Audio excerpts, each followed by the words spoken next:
If the name of Bruce Castor, that was Bill Cosby's lawyer, rings a bell, Stephen Colbert says it's because he's the same paragon of legal ethics who went on to represent the former president during his second impeachment trial. His business card just says, Bruce Castor, actual devil's advocate.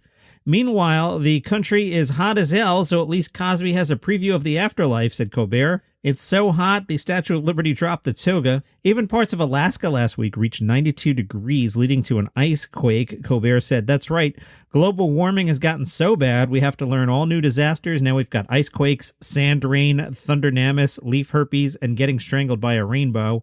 Joe Biden promoted a Department of Energy sensor that can detect in real time the lightning strikes that can ignite wildfires. Colbert said, we have lightning sensor rays? That's awesome. Do we by chance have anything that can stop climate change? Because I switched to paper straws a year ago and I don't think they're working. The Baltimore Sun weighed in on the late night jokes and they wrote, the continuing focus of the former president is evident from the material featured on two popular late night talk shows, Colbert and Fallon. During Joe Biden's first 100 days in office, Colbert and Fallon together featured more than twice as many jokes about the previous POTUS, a total of 349, than they did about his successor, 158. Let me jump in before I even continue with their analysis. Here's my analysis. Trump is funnier, man. What are you going to do? Hey, Joe Biden is so old that he old man jokes here. Like, there's been nothing to make fun of versus, a guy who stares at an eclipse. That's funny. The Baltimore Sun writes, as usual, the Trump-centric pattern was most obvious on Colbert's monologues, which zinged the ex-president nearly 4 times as often as the incumbent, 228 to 60.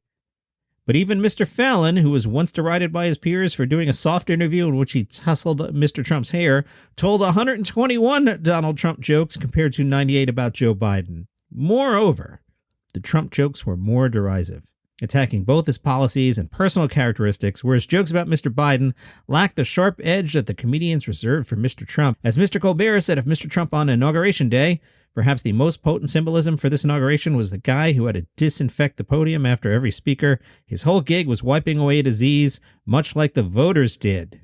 In contrast, here's Mr. Fallon talking about Biden on April 4th. President Biden said that he wants states to open up vaccines to all adults by April 19th, nearly 2 weeks sooner than his initial goal, or as Biden calls it, Operation Early Bird Special. Yeah, that's an old man joke. I know what you guys want them to do. Biden's not funny. Trump is funny. That's how comedy works, everybody. Hey, from the AV Club, back in May, Tig Notaro announced that she was working on a new comedy special that would be completely animated. We now have a trailer for this. In the trailer, Tig does some crowd work, meaning some members of the audience are animated as well, which actually sells the idea more that this is an animated comedy special and not just a cartoon about a woman standing in front of a curtain. Also, it looks like different segments will be animated in different styles, says the AV Club. Tig Notaro, Drawn, will be available on July 24th on your HBO Max. Are you looking forward to Comic-Con? I used to love going to Comic-Con. Well, this year, Comic-Con at home, baby. And they've announced some of the panels. Duncanville, July 23rd. What's Duncanville? Is that one of those, animated series that Fox makes up? I don't even know what Duncanville is. The Simpsons, that's a real show on Fox. Their panel is July 24th at 11 a.m. Not sure what time zone these things are. Comic-Con's in San Diego, so I'm going to guess Pacific time here. Central Park, July 24th at 3 p.m. That, of course, from the creators of Bob's Burgers. Family Guy, these are all Fox things, huh? July 24th. American Dad, July 24th. The Mysterious Benedict Society, July 25th. The Great North, July 25th. And the only reason I brought this whole thing up, Bob's Burgers, July 25th, 3 p.m. Should I live stream commentary as I watch this? Should we all watch this together? If you're new to my podcast, I'll ask you 2 questions. The first question, have you ever seen Bob's Burgers? I know the answer is no. The second question I'll ask you is, have you ever met anyone who has seen Bob's Burgers? That answer is also no. Bob's Burgers, I get that they promote it and they like to pretend it exists, but there's no such thing as Bob's Burgers. You've never seen it. No one's ever seen it. But they're doing a panel. Executive producers Nora Smith and the creator will join cast members H. John Benjamin, John Roberts, Kristen Schaal, Eugene Merman, Dan Mintz, and Larry Murphy to share breaking news about the alleged upcoming season on Fox, some never-before-seen footage, which would be all the footage, and they will answer the questions of a few lucky fans. I may have to try and get a question in. From Variety, Joel Kim Booster, He has joined the cast of the upcoming Maya Rudolph-led comedy series at Apple TV+. The untitled series follows Molly, played by Maya Rudolph. She's a woman whose seemingly perfect life is upended after her husband leaves her with nothing but $87 billion. Joel Kim Booster will play the role of Nicholas, who is Molly's loyal assistant. Joel Kim Booster having a good month. We just learned last week that he'll be starring with Bowen Yang in Fire Island. From the Laugh Button, 2 former SNL cast members are getting a film. Rachel Dratch and Anna Gasteyer wrote, star, and will executive produce in A Kloosterfunke Christmas. Say that 3 times fast. I can't even say it once. The film follows Holly, who's a go-getter real estate executive from New York City, who heads on assignment to a small town to buy up the quaint Kloosterfunke Inn and transform it into a mega resort. First order of business, she must convince the inn's spinster owners, who are played by Gasteyer and Dratch, to make the sale. Before she can, she meets her nephew Frank, who's a hot hunk of smoldering woodsman. Will she go back to her fast-paced city life, stripping the town of its old-school charms, or will she fall in love with Frank and find the spirit of Christmas? What do you think? What do you think is going to happen in a Christmas movie? Speaking of Saturday Night Live, will Cecily Strong be back on SNL next season? She told Entertainment Tonight, "I'll be thrilled if I go back, and I'll be thrilled if that was my last show. I feel good either way." But she says things are up in the air, and I'm okay with that. My lesson from last year is sort of see what happens. And bad news for Adam Sandler fans, which is good news for me, I guess. The AV Club says it appears as though everyone has their limits, and a 4th Hotel Transylvania was Adam Sandler's limit. The uncut Jim himself, who voiced the world's most famous vampire in 3 Hotel Transylvania movies, he is not doing the 4th movie. The AV Club says, undoubtedly, this is a surprising move for Sandler's detractors, many of whom see his project decisions as excuses for vacations. I had never thought about that. I'm going to pay a lot more attention to where Adam Sandler films his things. So he's not in Hotel Transylvania 4. Very sad. But there's still a pretty good cast, including Mac Packer, Keegan-Michael Key, Steve Buscemi, David Spade, Fran Drescher, Jim Gaffigan, Molly Shannon, and the wonderfully talented Andy Samberg. This movie will hit the theaters October 1st. So this one snuck up on me. I hadn't seen a thing about this until it was released, but last Friday, the Seinfeld Soundtrack was released.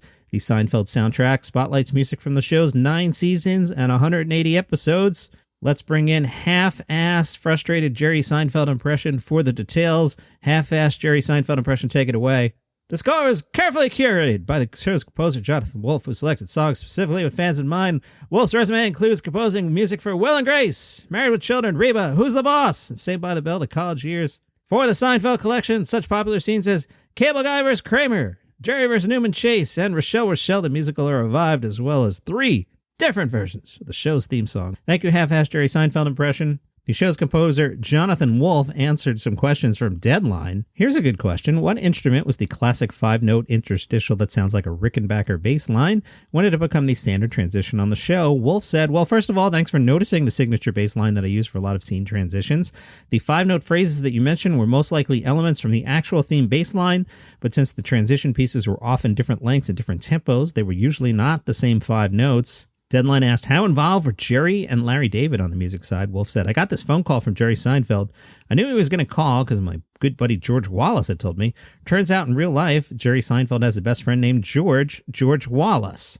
In that first phone call, Jerry described to me the opening credits. Jerry would be doing stand-up material in front of an audience, and he wanted the music to go with it. I told Jerry, that sounds like a recipe for an audio conflict, because remember in the late 80s and 90s, theme music was melodic. So I pitched to Jerry, what if we use your human voice telling jokes as the melody for the Seinfeld theme? Each different monologue will be a variation on the theme. My job, Jerry, will be to accompany you in a way that's musical and funny, quirky and unique, but does not interfere with the audio of your human voice telling jokes. It was a Saturday. I was working alone at my office, so I invited Jerry to come over. Jerry came and observed as I created the music elements. The bass can start and stop to allow for Jerry's jokes. For every monologue, I'd create a new recording of the Seinfeld theme to match the timings and length of that monologue.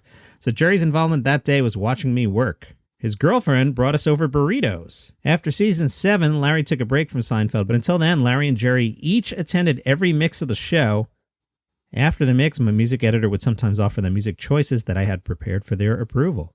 Here are the track listings. I'll go through this quickly. Seinfeld theme, highlights of 100, Seinfeld theme, The Chronicle, The Jerry Show theme from the pilot part 2, Kramer's Pimp Walk, Jerry the Mailman, Himalayan Walking Shoes, John Germain Jazz number 1, number 2, number 3, Kramer's Boombox, Jerry vs. Newman Chase, Cable Guy vs. Kramer Chase, Knoxin from the Cadillac part 2, Jesus is One, Kramer's Crappy Banjo, Peterman in Burmese Jungle, TV Cartoon, Finale Suitcase Montage, Waiting for the Verdict Blues, This Night Show, Rock Music Video, The Lopper, 1937 Wedding Cake Waltz, Kramer Bachelor Auction, Rochelle the Musical, Pure Contemplation, Loud Dixieland Band, Scarsdale Surprise, Checkmate, Blimp, The Pain and the Yearning, and George's Answering Machine. Sounds like you got to get this on CD and get an older car that has a CD player and drive around cranking the Seinfeld soundtrack. And that's your comedy news for today. You can follow this show on Spotify, Apple Podcasts, or Google Podcasts.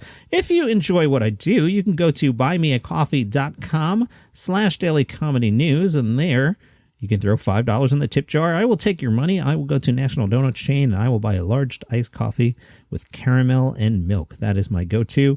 Other than that, see you tomorrow.